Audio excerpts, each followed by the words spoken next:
that cost about $120 million, and we'd only raised $60 million at that point. So that was truly the terrifying event, especially when we didn't know what the problem was.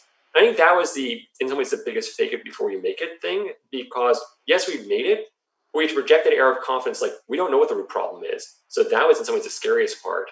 And making sure that our investors, our board, our leadership staff, we were transparent about the level of uncertainty and the challenge, but yet we projected this air of confidence of that we were going to make it through it. And in some ways, that was that biggest challenge, and luckily we skated through. I'm on the fake it before you make it. It's more of how much you drink your own Kool-Aid and when do you stop drinking, and that's kind of definitely on the companies that are struggling, knowing either when to pivot or when to give up and return money.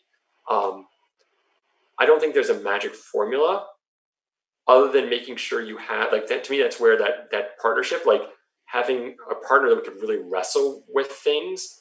Our wrestling tended to be at 3 a.m. over Skype at the time, and that was like having that person who could hold up that mirror and you'd see your real reflection. I think was really valuable.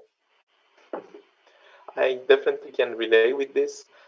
In our startup, we have this 3 dimension that we project, and for that you need a specific calibration algorithm and also a muscle compensation algorithm that in the first 2.5 years didn't work.